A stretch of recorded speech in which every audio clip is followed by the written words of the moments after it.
Assalamualaikum warahmatullahi wabarakatuh. Waalaikumsalam warahmatullahi wabarakatuh. Bismillahi walhamdulillah, wassalatu wassalamu ala sayyidina rasulillah wa ala alihi wa sahbihi wa mawalah.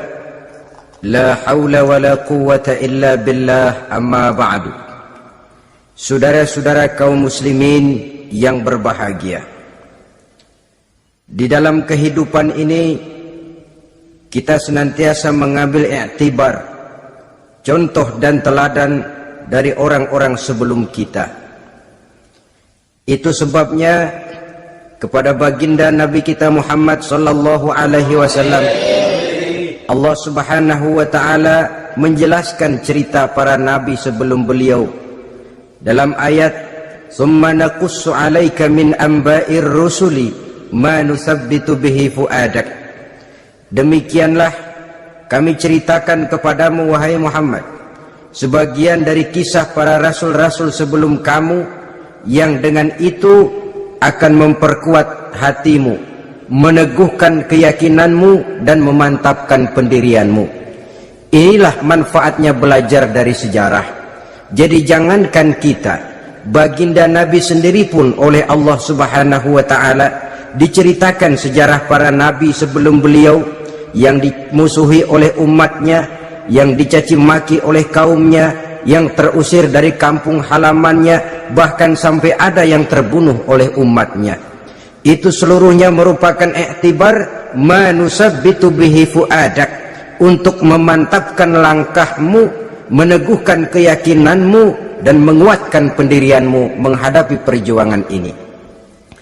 Sehubungan dengan itu, pada pertemuan kali ini Al-Fakir ingin menyampaikan satu cuplikan kecil dari kehidupan seorang sahabat utama baginda Nabi, yaitu Sayyidina Umar ibn al-Khattab radhiyallahu an. Beliau adalah Umar bin Khattab bin Nufail bin Abdul Uzza dari suku Quraisy golongan Bani Adi. Perawakannya tinggi, kekar dan gagah, melambangkan sifatnya yang pemberani, tegas dan tidak pernah kenal takut kepada siapapun. Sebelum mendapat hidayah, Umar bin Khattab termasuk orang yang berdiri di barisan orang-orang yang memusuhi umat Islam. Ia terperangkap dalam tradisi jahiliyah di mana gemar berperang dan bermabuk-mabukan juga merupakan hal-hal yang pernah dilaksanakan dalam kehidupannya sebelum beliau masuk ke dalam agama Islam. Oleh karena itu, dalam kehidupan beragama, hidayah merupakan sesuatu yang penting. Bagaimanapun banyaknya dosa dan kesalahan yang telah dilakukan oleh seseorang, tidak seharusnya menyebabkan ia putus asa dari rahmah Allah. Sebaliknya, bagaimanapun banyak kebajikan dan kebaikan yang sudah dikerjakannya, tidak perlu membuat dia besar hati, puas, bangga, apalagi menjadi lalai karenanya. Sebab kita belum tahu akan bagaimana ujung perjalanan dari kehidupan kita ini. Saudara-saudara, kisahnya pun masuk Islam merupakan peristiwa yang menarik. Pada satu hari, dengan pedang terhunus, Umar bin Khattab menuju Darul Arqam, tempat di mana baginda Nabi biasa berkumpul dengan para sahabat. Melihat mukanya yang beringas, matanya yang nanar, orang sudah menyangka dan mengerti ini tentu akan terjadi pembunuhan. Dalam perjalanan menuju Darul Arqam, Umar bertemu dengan Nuaim bin Abdullah. Nuaim bertanya, "Ya Umar, mau kemana ente?" "Mau membunuh itu, si murtad itu." "Si murtad yang mana?" "Yang mana lagi? Itu yang memecah belah kita, yang menghina berhala-berhala kita, yang menjelek-jelekkan nenek moyang dan keturunan kita. Siapa lagi kalau bukan Muhammad?" Kata Nuaim, "Umar, nggak salah, tidak salah lagi. Salah Umar. Salah kenapa? Apa kamu nggak malu? Kamu mau pergi membunuh Muhammad, sementara adikmu sendiri Fatimah, dia sudah termasuk salah seorang pengikut Muhammad. Mendengar ini, muka yang memang tadinya sudah marah dan merah, tambah jadi kelabu. Bukan main mangkalnya Umar bin Khattab. Orang lain dia musuhi, orang lain dia kejar-kejar. Ini malah adiknya sendiri menjadi pengikut dari baginda Nabi. Tidak jadi menuju Darul Arqam, dia berangkat ke rumah adiknya Fatimah. Adapun di rumah Fatimah sedang berkumpul Fatimah, suaminya Sa'id bin Zaid, dan seorang sahabat Habab ibnul Arad. Mereka sedang membaca Quran. Waktu itu Quran belum lagi dijilid macam sekarang, jadi masih merupakan suhuf atau lembaran-lembaran tercecer saja. Ketuk pintu, ya tentu tidak assalamualaikum karena dia belum Islam. Tok tok tok. Siapa di luar? Umar. Mendengar suaranya saja, ini sahabat yang namanya Habab ibnul Arad sudah lari ke belakang pintu. Sambil komat kamit baca doa mohon diselamatkan oleh Allah. Adapun Fatimah yang sedang memegang suhuf, lembaran tulisan Quran itu, menyembunyikan suhuf itu di belakang bajunya. Umar masuk. Fatimah, saya bang, apa benar berita yang saya dengar? Berita apa itu bang? Bahwa kau sudah masuk Islam. Bang, andai kata Muhammad memang benar, bagaimana? Sudahlah, jangan belit-belit, jawab saja, kau masuk Islam benar atau tidak? Ya. Saudara hadirin, begitu dikatakan iya, tangannya langsung melayang, menampar muka adiknya ini, sehingga mengalir darah dari hidungnya. Suaminya Sa'id bin Zaid yang mencoba melindungi istrinya, dipegang lehernya, dibanting, diduduki dadanya. Oh, ini jawara ini.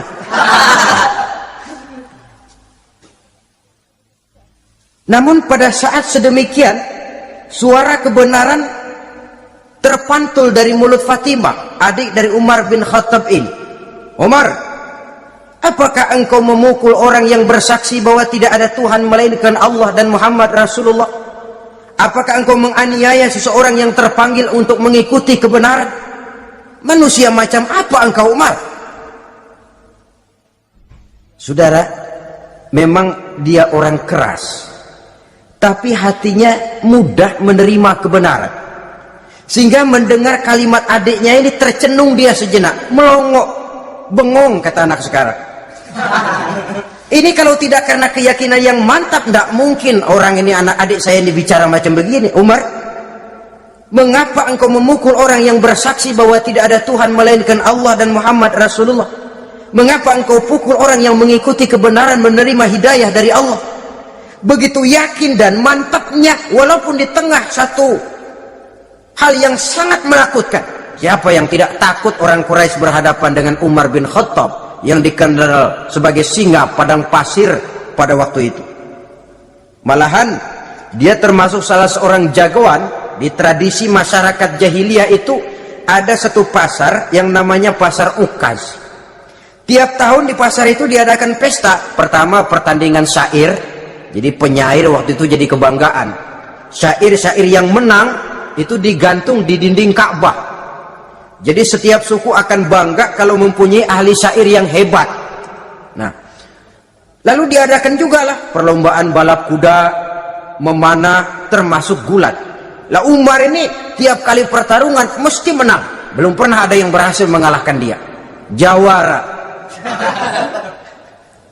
Saudara-saudara, mendengar adiknya begitu mantap hatinya, apalagi ketika adiknya berkata begitu, suhuf, lembaran yang disembunyikan di belakang bajunya tersembul. Apa yang kau sembunyikan di balik bajumu itu? Suhuf. Apa suhuf itu? Lembaran Al-Quran. Coba saya lihat. Enggak boleh. Kenapa? Kamu kotor. Orang kotor tidak boleh megang Quran. Saya mau lihat. Enggak boleh. Kalau kamu mau lihat, mandi dulu. Diturutinya permintaan adiknya itu. Lalu diambilnya suhuf tadi. Dia baca.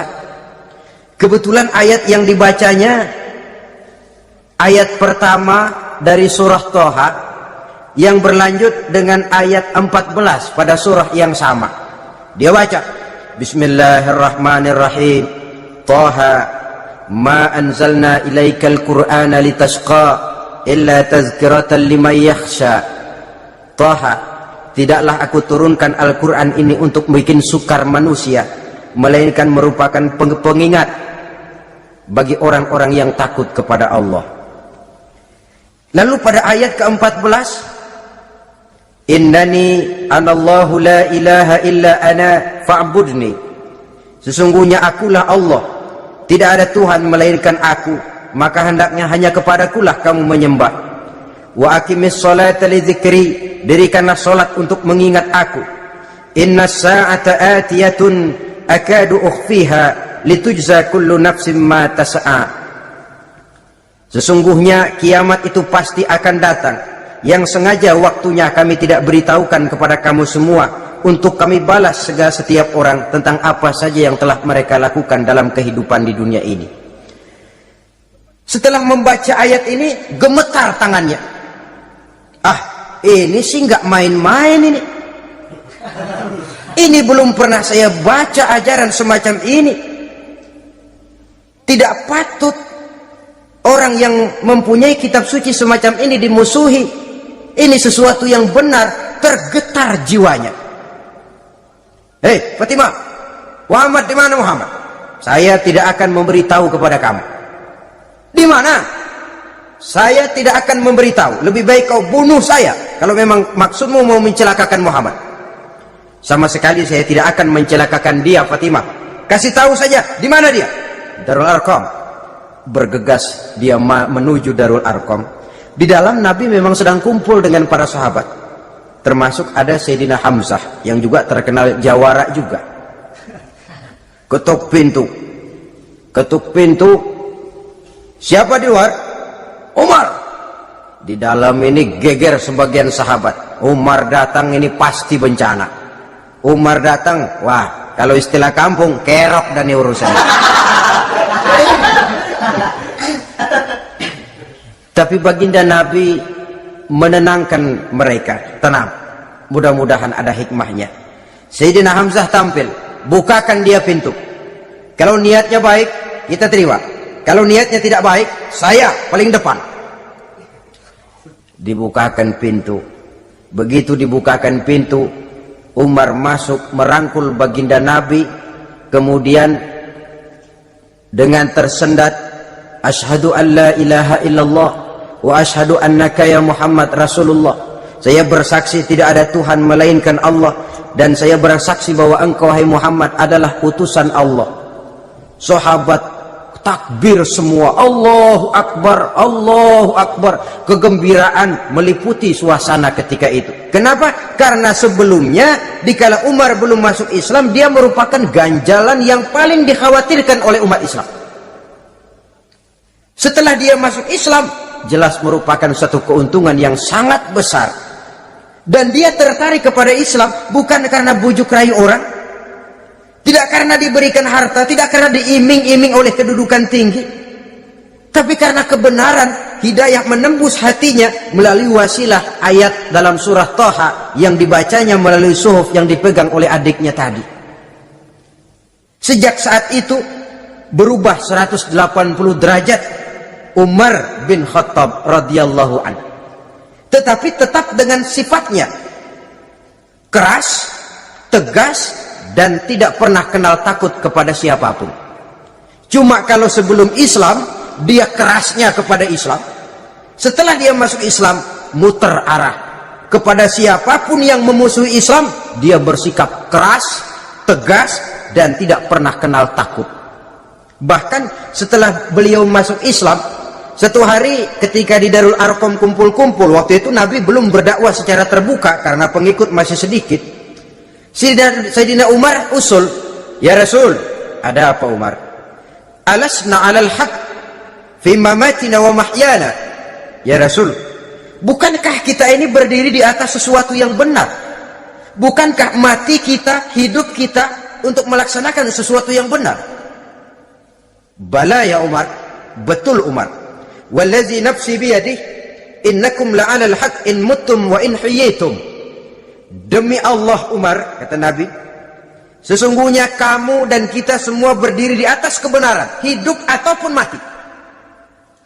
Setelah mendapat jawaban begini, Umar masuk kepada tujuan pembicaraannya. Izan ya Rasul, fafimal ihtifaq.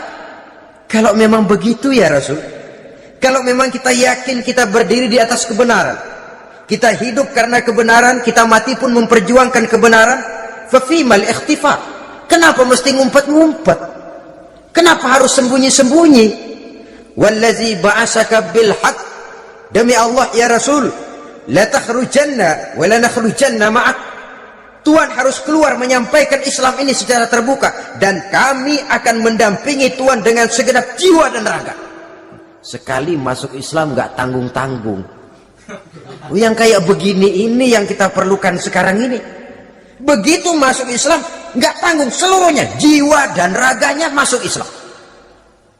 Beliau yang pertama kali mengajukan ide, kenapa harus dakwah sembunyi ya Rasul? Wong kita berdiri di atas kebenaran, memperjuangkan sesuatu yang hak. Kalau kita mati, kita pun mati membela kebenaran. Kenapa mesti fafimal ikhtifaq? Kenapa harus sembunyi-sembunyi? Mulai sekarang mari keluar ya Rasul, saya akan dampingi Tuhan, nyawa taruhannya. Saudara hadirin yang saya hormati, selalu dia tempat-tempat yang pernah dia melaksanakan maksiat sebelum dia Islam, selalu dia kunjungi sampai dia berkata, tidak ada tempat yang pernah saya melakukan kesalahan sebelum saya Islam yang harus saya tutupi dengan kebajikan setelah saya Islam sekarang ini. Bahkan ada satu riwayat menjelaskan beliau itu yang tinggi badannya, kekar perawakannya, gemetar orang ngadepin dia. Tapi beliau sendiri sangat mudah gemetar kalau sudah mendengar ayat-ayat Allah. Sehingga ada satu riwayat menjelaskan Sayyidina Umar itu setelah masuk Islam, kalau sholat kadang-kadang bila menoleh ke kanan beliau senyum, bila menoleh ke kiri beliau menangis berurai air mata. Ada orang bertanya, ya Umar, kenapa menengok ke kanan kau senyum, ke kiri kau menangis? Itulah kalau saya ingat jahilnya saya sebelum Islam. Adapun bila saya menoleh ke arah sebelah kanan saya tersenyum, teringat betapa dulu saya membuat berhala dari korma. Saya tumpuk-tumpuk, saya susun begitu rupa. Setelah saya sembah, saya makan itu korma. Gagah betul saya waktu itu, sampai Tuhan pun saya makan.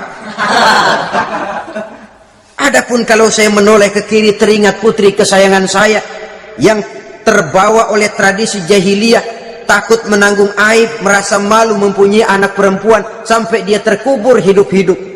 Berurai air mata saya mengingat semua itu. Padahal Nabi sudah memberikan jaminan. Sebab saudara jangan lupa, orang kafir masuk Islam, dalam Islam itu dihitung dari bayi lagi, dari nol. Itulah untungnya. Jadi misalnya sudah 60 tahun, dari kecil sampai 60 tahun kafir, umur 61 masuk Islam. Nah, sejak umur 61 itulah yang dihisab oleh Allah. 60 tahun ke bawah gratis bersih pemutihan.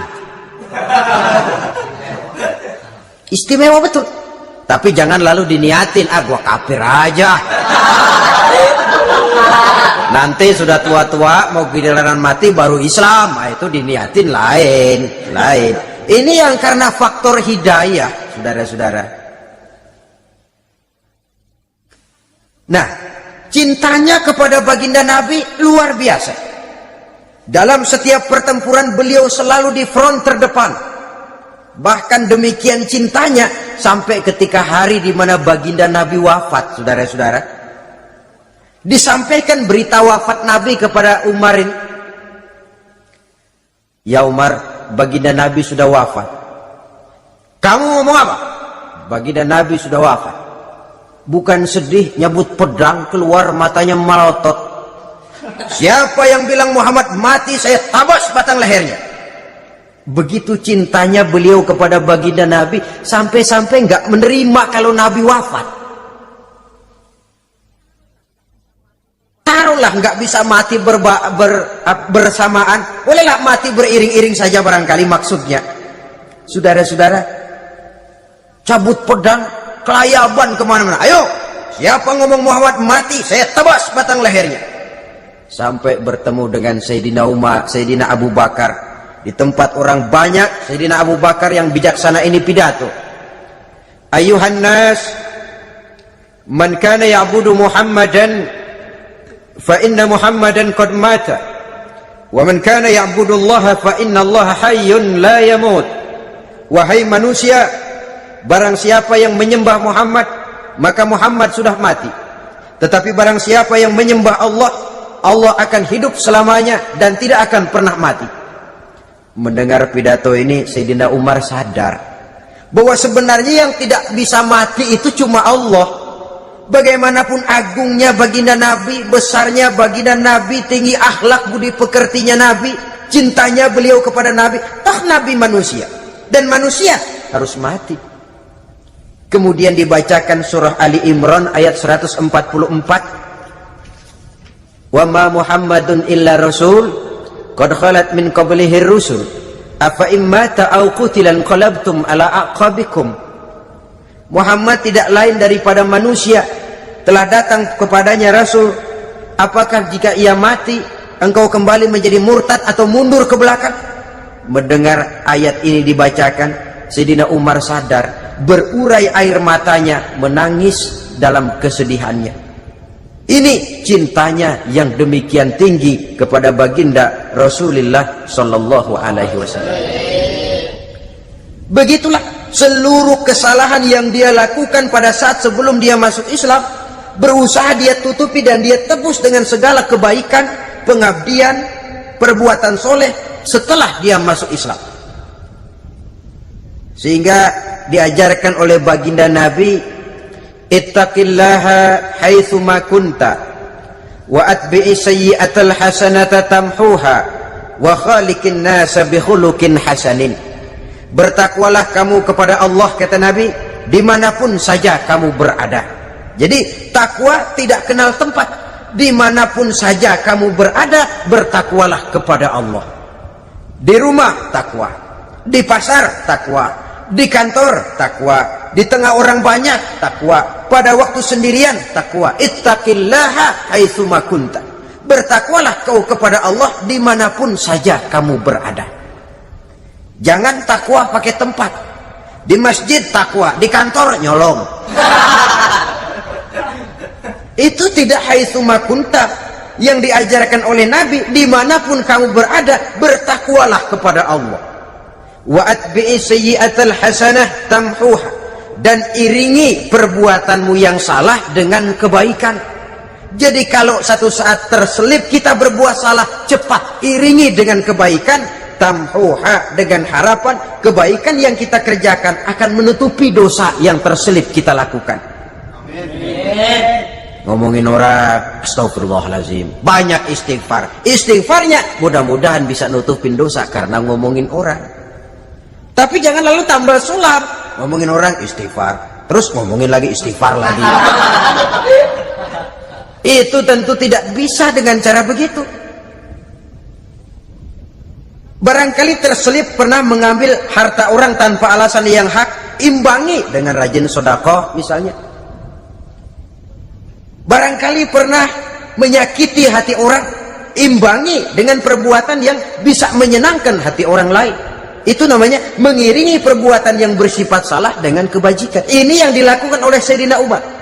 Setiap pelosok hampir dia datangi, tempat-tempat di mana dia pernah melakukan kesalahan sebelum Islam, di sana dia tegakkan kebajikan dan kebaikan. Kegagahannya, keperkasaannya, keberaniannya sepenuhnya bulat-bulat sudah diwakafkan untuk kepentingan Islam. Saudara hadirin yang saya hormati, diperlukan orang-orang yang punya keberanian macam Sayyidina Umar. Berani karena panggilan hidayah, bukan berani babi. Babi berani juga babi, cuman nyeruduk. Artinya berani yang tanpa pertimbangan. Berani yang tanpa pertimbangan pada akhirnya akan menyulitkan kita sendiri. Beliau gagah, beliau berani, beliau punya kekuatan, beliau punya wewenang, dan itu dimanfaatkannya untuk menjadi backing baginda Nabi kita Muhammad sallallahu alaihi wasallam. La takhrujanna wa la nakhrujanna ma'ak ya Rasul. Rasul, keluar, sampaikan dakwah secara terbuka. Saya akan mendampingi Tuhan. Jika ada yang ganggu Tuhan, saya paling depan. Backing yang mendampingi Rasul untuk menyampaikan risalah Islamiyah ini. Saudara hadirin yang saya hormati, wa khaliqin nasa bi khuluqin hasanin, kata Nabi, dan pergaulilah manusia dengan akhlak yang baik, karena dengan ini kau bisa mengambil hati orang. Dalam hadis lain katakan, innakum la tas'una an-nasa bi amwalikum walakin yas'uhum minkum bastul wajhi wa husnul khuluq. Kamu tidak akan bisa menyenangkan orang banyak dengan hartamu, tapi kamu bisa ambil hati mereka dengan budi pekerti yang luhur dan muka yang manis. Dengan harta belum tentu kita bisa menyenangkan semua orang, tapi budi pekerti yang luhur, muka yang manis, itu yang akan bisa membuat kau menyenangkan orang banyak. Setelah baginda Rasul wafat, pernah ketika berkumpul, Sayyidina Abu Bakar berkata kepada Sayyidina Umar, ya Umar, saya baiat kamu untuk menjadi khalifah. Jawab beliau, sayalah yang akan membaiat Tuhan. Tapi anda lebih utama dari saya Umar. Keutamaan saya akan saya berikan kepada Tuhan untuk mendukung kekhalifahan Tuhan. Di sini kelihatan wataknya yang tidak ambisius, gagah, berani, perkasa, tapi tahu diri, nggak nyelonong, tidak menggunakan kekuasaannya, kegagahannya untuk maksud yang sewenang-wenang. Oleh karena itu, setelah Sayyidina Abu Bakar wafat, beliau dilantik menjadi khalifah. Keluarlah pidatonya yang terkenal, Ayyuhan nas, inni qad wullitu alaikum walastu bi khairikum. Hai manusia, aku telah dipilih menjadi pemimpin kamu, padahal aku bukanlah orang yang terbaik di antara kamu. Kalau tidaklah karena aku melihat keutamaan, keteguhan yang dapat melindungi kalian, berat rasanya aku memikul amanah ini. Sebab apa? Alangkah beratnya menunggu datangnya perhitungan di akhirat nanti terhadap Umar. Ini yang jadi motifnya memegang jabatan khalifah. Sungguh berat bagi Umar menunggu datangnya saat perhitungan, sehingga seolah-olah kalau bisalah jadi Umar bin Khattab saja, jangan jadi khalifah kalau bisa. Tapi moya umat sudah kadang memilih, sehingga benar kalau dalam satu hadis Nabi pernah mengajarkan jangan memberikan satu jabatan kepada orang yang memintanya. Sebab orang kalau sudah minta jabatan, apalagi pakai jilat-jilat, pakai upeti-upeti, tentu ada tendensinya, ada batu di balik udang. Kalau udang di balik batu kan mungkin nggak kelihatan, tapi kalau batu di balik udang kelihatan betul itu. Ada maunya, ambisinya. Jangan memberikan satu jabatan kepada orang yang memintanya.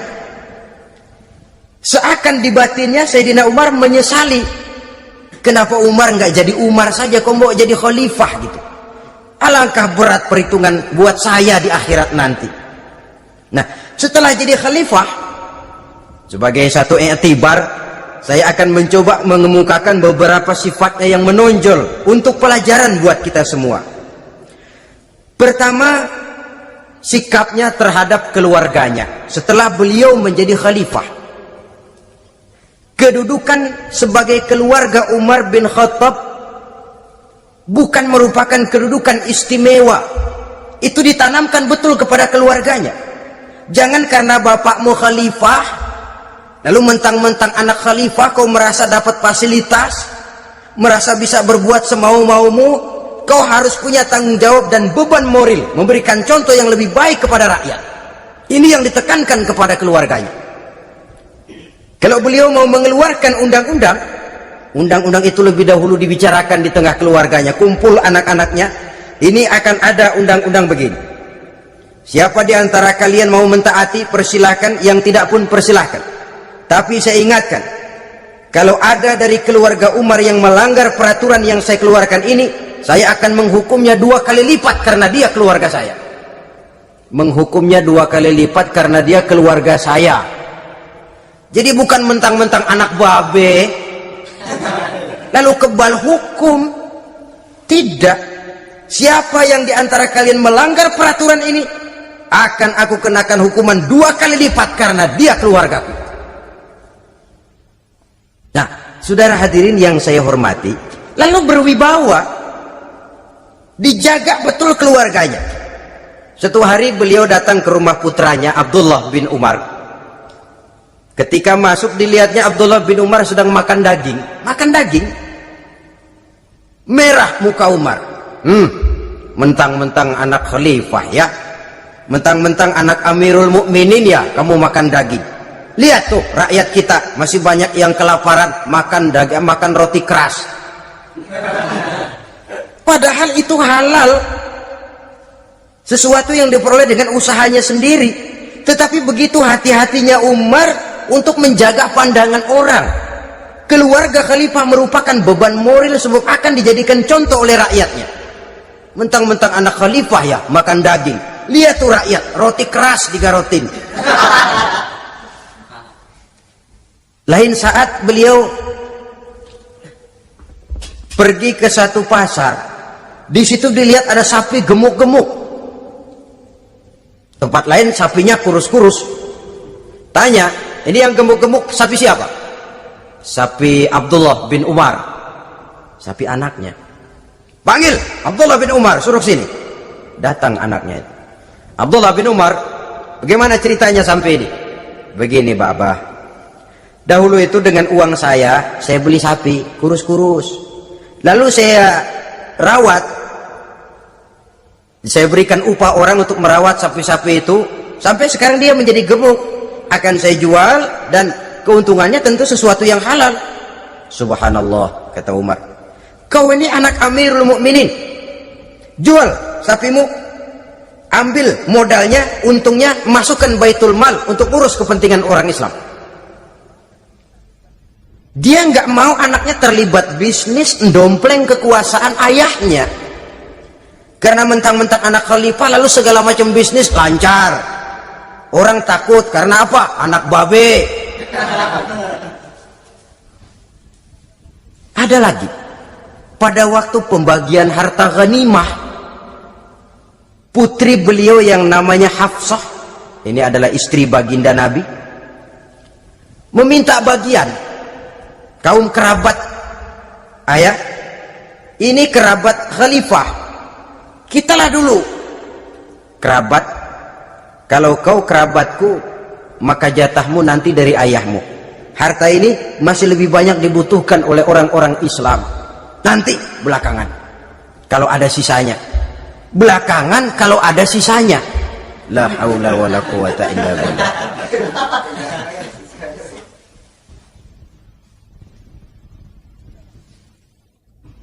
Saudara hadirin, itu terhadap keluarganya.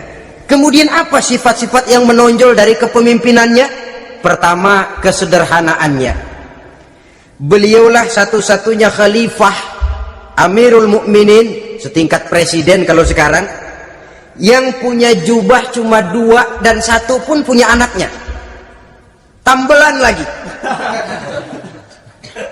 Pernah sholat Jumat terlambat, beliau naik mimbar untuk khutbah, sebelumnya minta maaf dulu. Saudara-saudara, maaf saya terlambat nungguin baju kering. Seorang khalifah nungguin baju kering. Sederhana dalam kehidupannya. Mari kita ambil satu cerita lagi. Pada waktu beliau jadi khalifah, yang diangkat jadi gubernur di Mesir adalah Amr bin As. Amr bin As hidupnya lebih mirip kaisar. Istananya besar, pakaiannya bagus-bagus. Nah, yang paling mengganggu pikiran Amr bin As di sebelah istananya ini ada gubuk reot kepunyaan orang Yahudi lagi. Ini nggak pantas bener, masa di samping istana gubernur ada gubuk reot, orang Yahudi lagi yang punya. Ini mesti udah bikin saja rencana, panggil dinas tata kota, bikin planning, di sini mau dibangun masjid proyek negara, bikin gambarnya, susun anggarannya, tender. Saudara-saudara, si Yahudi yang punya gubuk reot dipanggil. Yahudi, ada apa, Pak? Kamu tahu nggak? Enggak. Iya, memang belum saya kasih tahu.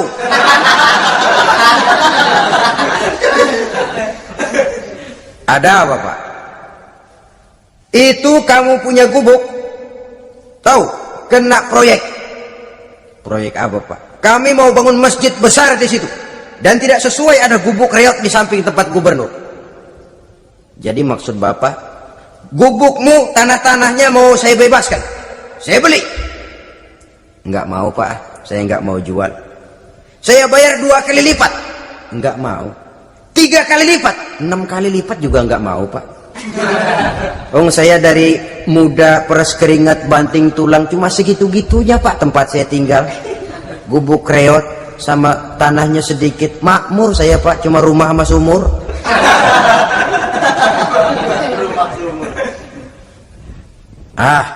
Ini Yahudi kelewatan juga. Akhirnya turun perintah, sudah, kalau dia nggak mau dibebaskan, gusur saja, tarik, ambil bulldozer, gusur. Yahudi ini berurai air matanya. Aduh, begini jadi rakyat kecil, udah jatuh ketiban ember lagi. Tapi pikir-pikir Amr bin As kan bukan yang paling atas, dia kan cuma pejabat, masih ada atasannya lagi. Lapor, lapor. Yahudi ini berangkat ke Madinah. Bayangkan dari Mesir ke Madinah, jalan. Di sepanjang jalan dia berpikir membanding-banding. Kalau gubernurnya saja istananya begitu mewah, apalagi khalifahnya. Kalau gubernurnya galak main gusur, apalagi khalifahnya. Dan saya bukan orang Islam, apa dia lemin ngadu? Apa dapat tanggapan? Berangkat dia sambil harap-harap cemas. Sampai di pintu kota Madinah, dia temui orang lagi tidur di bawah pohon korma. Selamat siang, Pak. Ada apa? Pak. Apa? Mau lapor. Lapor apa? Bapak tahu Khalifah Umar bin Khattab? Tahu. Istananya di mana, Pak? Istananya di atas lumpur. Di atas lumpur. Di atas lumpur. Pengawalnya banyak, Pak. Banyak. Siapa, Pak? Yatim piatu, janda-janda tua, orang-orang miskin, orang-orang lemah, itu pengawalnya. Pakaian kebesarannya apa sutra apa, Pak? Pakaian kebesarannya malu dan takwa. Saya nggak ngerti, Pak. Itulah Umar bin Khattab. Lalu orangnya sekarang di mana, Pak? Di depan ente.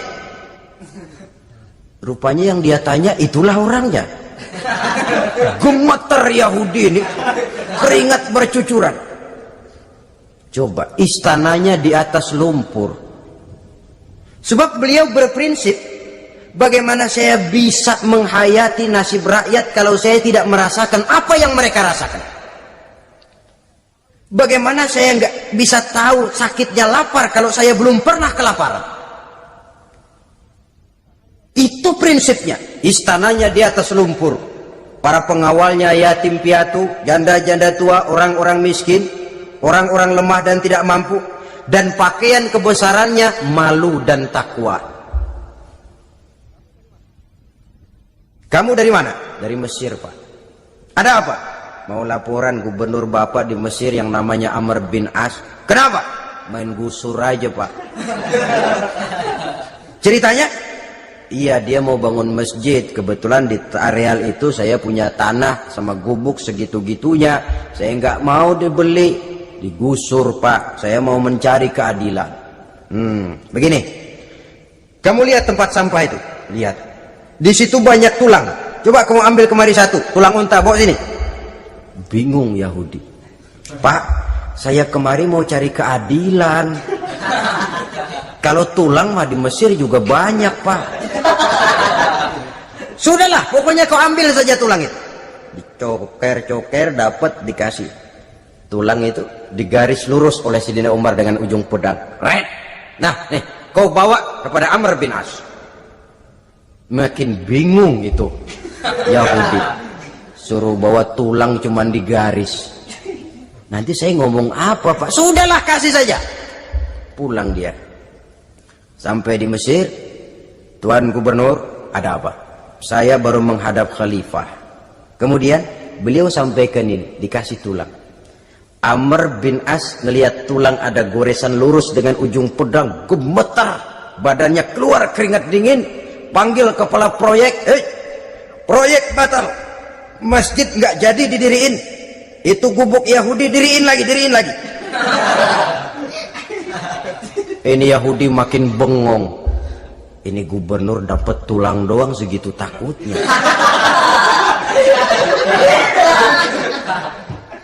Ada apa sebenarnya Tuan Gubernur? Kamu tahu, ini nasihat pahit buat saya dari Amirul Mukminin Umar bin Khattab. Seolah-olah beliau bilang, hai Amr bin As, jangan mentang-mentang sedang berkuasa ya. Pada satu saat kau akan jadi tulang-tulang kayak begini. Maka mumpung kamu masih hidup dan berkuasa, berlaku lurus dan adillah kamu seperti lurusnya garis di atas tulang ini. Keren. Lurus, adil, jangan bengkok. Sebab kalau kamu bengkok, nanti aku yang luruskan pakai pedangku. Siapa yang nggak ngeper digituin? Sampai akhirnya apa? Kata si Yahudi, Pak, kalau begitu Islam adil ya. Adil. Kalau gitu biarin dah, Pak. Tanah saya mau kamu jual, bukan saya jual, Pak, saya kasih aja dah. Campur gubuk-gubuknya, ambil aja dah.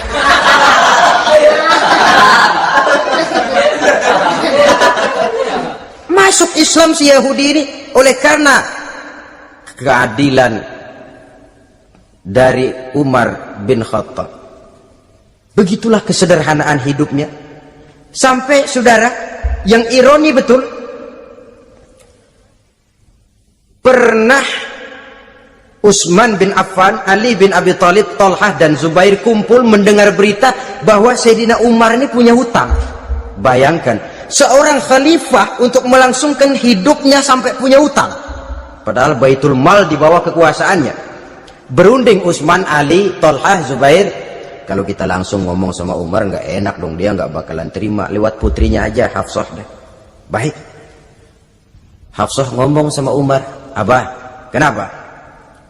Bagaimana kalau honor Abah ditambah, ditingkatkan supaya hutang bisa ketutup? Hafsah, saya Abah. Siapa yang nyuruh kamu ngomong begitu? Enggak ada. Ada. Saya tahu ada ini. Kalau nggak ada, kamu nggak mungkin ngomong begitu. Tapi orangnya kalau saya tuntut, mereka mungkin nggak mau. Sekarang saya mau tanya Hafsah, kau kan istri Rasul, betul? Nah, saya mau tanya, suamimu makanannya apa? Daging? Bukan. Roti. Tempat tidurnya kasur empuk? Bukan. Kain kasar yang kalau musim panas kami bentangkan, kalau musim dingin separuh buat tidur, separuh buat selimut. Pakaian yang dibelikan untukmu berapa banyaknya? Cuma 2. Nah, itu guru saya, orang yang paling saya cintai, dan itu yang saya ikuti. Bahkan setelah beliau wafat, Sayyidina Umar ini hutangnya ditanggungkan kepada anaknya Abdullah bin Umar, dan itu pun dilunasi dengan menjual rumahnya, sehingga rumahnya itu disebut Darul Qadha, rumah bayar hutang. Begitu kesederhanaannya.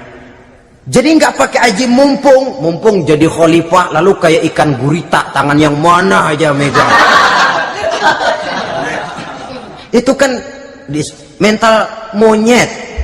Monyet itu kan begitu, tangan megang kiri kanan, mulut ngawal, kaki megang, temennya dikasih masih ngerampas juga. Monyet rakus betul itu. Itu kesederhanaannya. Kenapa kesederhanaan ini timbul? Karena sikap zuhudnya. Zuhud itu tarkud dunia li ajlil akhirah. Orang yang mengambil dunia hanya yang diperlukan dengan lebih mengutamakan kehidupan akhirat. Watak zuhudnya yang sangat menonjol. Dialah pahlawan yang paling berani di medan perang. Dialah imam yang paling khusyuk di masjid. Dan tidak jarang kalau sholat sendiri, begitu membaca ayat yang menceritakan neraka, nangis berurai air matanya. Saudara hadirin ma'asyiral muslimin rahimakumullah.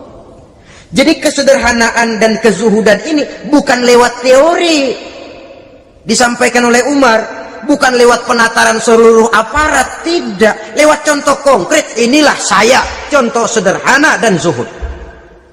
Bagaimana saya akan bisa merasakan penderitaan rakyat kalau saya sendiri tidak pernah menderita? Bagaimana saya akan tahu sakitnya lapar kalau saya belum pernah kelaparan? Maka tanpa penataran, tanpa upgrading segala macam, berhasil karena prinsip keteladanan. Beliau jadi contoh utama. Dan sumber utamanya tentu tidak lain karena contoh dari baginda Nabi besar Muhammad SAW. Dua, sederhana. Yang kedua, zuhud. Yang ketiga, sifat yang menonjol dari kekhalifahannya adalah adil. Kalau sudah bicara soal hukum, dia tidak pernah kenal kompromi. Adalah seorang pemuka Nasrani masuk Islam, namanya Jabalah bin Aiham. Ketika dia bikin haji, kain ihramnya keinjak orang Arab yang hitam, Baduy. Jengkel, dia merasa bekas tokoh, enak aja nih orang udah jelek nginjak lagi. Ditempeleng orang tadi. Orang ini lapor kepada Umar, panggil Jabalah bin Aiham, panggil. Kau ditampar? Betul Khalifah. Tampar dia. Tampar lagi. Dipukul orang itu di depan Sayyidina Umar. Jadi tidak karena kau ini bekas kepala suku, kau ini bekas orang terhormat, lalu ada kebijaksanaan yang tidak bijaksana. Kebijaksanaan yang akhirnya jadi tidak bijaksana. Dan itu memang sudah dimulai dengan memblokir keluarganya. Tidak satu keluarganya pun yang boleh mempunyai perasaan bahwa menjadi keluarga khalifah merupakan fasilitas dan keuntungan. Kau jangan makan di atas punggungku, kau jangan menikmati fasilitas di atas keringatku. Dan tidak ada keinginan mewariskan jabatan khalifah kepada anak-anaknya. Pernah beliau musyawarah, saya bingung, kenapa khalifah? Gubernur Kufah ini sulit nyari orang. Diangkat yang lemah, rakyat ngeluh. Diangkat yang keras, rakyat juga ngeluh. Ada calon khalifah, kalau ini mah nggak salah lagi nih buat gubernur Kufah. Siapa? Abdullah bin Umar, anak beliau sendiri. Melotot matanya, jangan macam-macam kau, cukup satu orang Umar memegang jabatan ini. Kalau berhasil, kami keluarga Umar sudah merasakannya. Kalau gagal, cukup kegagalan seorang Umar. Tidak berusaha mengorbitkan anaknya, wah anak babeh diangkat jadi ano, tidak, malah diblokir, cari yang lain. Tapi Abdullah bin Umar cukup syarat ya khalifah, dia orang bertakwa dan soleh. Yang takwa dan soleh bukan cuma anak Umar, anak orang lain juga banyak yang takwa dan soleh. Itu prinsipnya. Sehingga ketegasannya ini membuat orang jadi sungkan. Dan tidak seorang pun berani kirim-kirim upeti hadiah. Pernah itu ada pejabat dari Azerbaijan kirim makanan, kue, mending apa? Kue. Gitu dicicipi enak. Enak juga ya kue ini. Enak khalifah. Ini di sana apa makan rakyat biasa? Bukan, ini makanan orang-orang fake. Nah, dibungkus lagi itu kue. Dibungkus. Ontamu mana? Di luar. Ambil, bawa pulang, serahkan lagi kepada gubernur di sana, kasih tahu salam dari Umar bin Khattab. Kenyangkan dulu rakyat dengan makanan seperti ini. Kita belakangan. Jadi kalau rakyat lapar, saya orang pertama yang akan merasakan kelaparan. Tapi kalau rakyat makmur, biarlah saya menjadi orang terakhir yang kenyang. Kan bagus prinsip itu. Jikalau rakyat kelaparan, saya akan jadi orang pertama yang merasakan lapar. Tapi kalau rakyat makmur, biar saya jadi orang terakhir yang kenyang. Jangan dibalik. Pada saat rakyat kelaparan, dia kekenyangan. Dan selanjutnya, sikap keadilannya ini saudara-saudara menyebabkan hukum lalu jadi berwibawa. Pernah beliau jalan-jalan di lorong kota Madinah di tempat yang namanya Harah bersama Aslam. Ada ibu-ibu, anaknya nangis, lapar mah, sabar dikit lagi matang katanya. Memang tuh ibu lagi ngerebus, bunyi air ngegulak, luguk. Umar lihati dari jauh, belum juga matang. Nih anak dari nangis lapar sampai capek nangis sampai tidur. Anak tidur, Umar samperin, Bu, yang masak apa sih kok nggak bisa matang? Saya nggak masak apa-apa Tuan. Itu pating kerubuk apa? Ketika dibuka ya cuma air saja. Subhanallah, ibu sudah ngebohongi anak ibu sendiri. Habis harus bagaimana Tuan? Saya sudah nggak punya makanan untuk dimasak. Sementara perut nggak kenal kompromi. Jalan satu-satunya ya terpaksa anak saya bohongi. Saya bilang sebentar lagi matang sampai dia tidur sekarang ini. Memangnya Khalifah Umar gimana sih ngurusi rakyat? Subhanallah, dia orang zalim. Dia yang memegang urusan kami tapi dia nggak tahu nasib saya. Anak kelaparan, keluarga terlantar. Oh begitu. Iya, zalim betul Umar bin Khattab itu. Kalau begitu ibu tunggu sebentar. Dia pulang bersama Aslam menuju Baitul Mal. Dia ambil tepung 1 karung, dipikul sendiri. Dipikul sendiri, kata Aslam, ya Khalifah biar saya yang bawa. Jangan. Kenapa Khalifah? Apa kau kira kau sanggup mikul dosa saya di akhirat nanti? Biar saya yang mikul sendiri. Dia bawa ke tempat tuh ibu-ibu. Dia masakin sendiri. Nah Bu, sudah matang, persilakan masak. Makan. Alhamdulillah Tuan. Mudah-mudahan Allah memberkahi Tuan. Tuan lebih baik dari Umar bin Khattab yang zalim itu. Memang sebenarnya Tuan siapa, kata tuh ibu? Saya. Iya, saya ya Umar bin Khattab yang ibu bilang zalim itu. Gemetar si ibu. Gemetar si ibu. Tapi memang peka dan menghargai kritik orang. Tidak membungkam setiap orang yang nadanya sumbang atau berbeda. Kadang beliau berkata, saya khawatir karena orang terlalu segan dengan saya lalu nggak ada yang berani negur kalau saya salah. Kan begitu biasanya. Karena sudah terlalu segan lalu semuanya orang mau diaminin saja. Asal dibilang nggak benar marah, jengkel. Lalu disingkirin, maunya diiyain, ingge kula nuwun. Oke bos. Beliau bilang, saya khawatir kalau tidak ada orang yang mau menegur kesalahan saya jika saya terlanjur nanti. Tahu-tahu muncul orang, demi Allah, saya akan menegur Tuhan dengan pedang saya ini.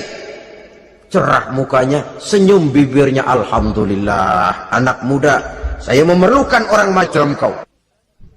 Yang berani berkata iya terhadap yang benar dan tidak terhadap yang tidak benar, apa dan bagaimanapun resikonya.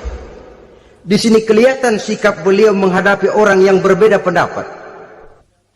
Keadilan, keberanian dan ketegasan, cepat menerima kebenaran, merupakan serentetan dari sifat-sifat utama beliau sejak masuk Islam sampai menjadi khalifah yang kedua.